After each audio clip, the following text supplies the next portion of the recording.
आज वो आई कि ना? अगर वो आज ना आई तब भैया ओकरा घरे चल के पंचायत लागी। अरे सरपंच जी, रहुआ चिंता बिल्कुल मत करी। पवन मौत के टाल सकेला, लेकिन अपने ही भोला चाचा की बात कब्बो नहीं टाल सके।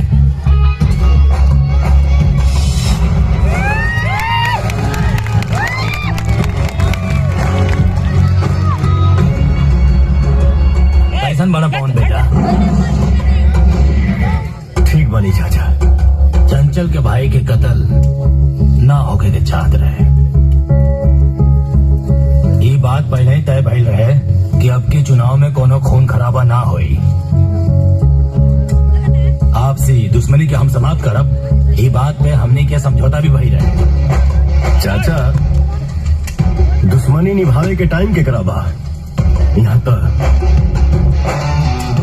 मोहब्बत के लिए भी जमाना हो गई बा। दुश्मनी में ही तुमने मेरे भाई को मार दिया, वरना चंचल की जगह आज भैया बैठे होते यहाँ पे। यकीन रख, हमरा पे भी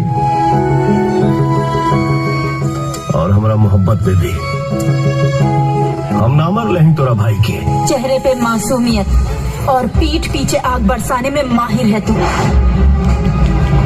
गिरगिट की तरह रंग बदलना तो कोई तुमसे सीखे। रंग तो थोड़ो बदल गई बा अब।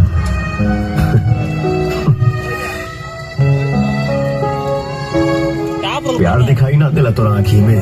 भाई मरा है मेरा, लाश देखी है मैंने।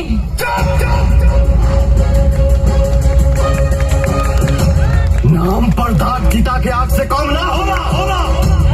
खड़ा हो गए कोई तुम, बोल दो खड़ा हो गए कोई तुम दो। मन तो करता है कि अभी तुम्हें ठोक दूं।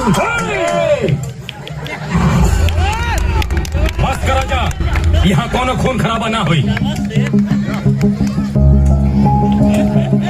सरपंच चाचा, आज तो आपने हमें रोक लिया, मगर हमारे यहाँ खून का बदला खून से लिया जाता है।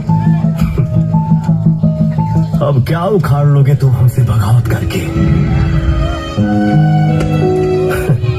हम तो बर्बाद हो चुके हैं तुमसे मोहब्बत करके।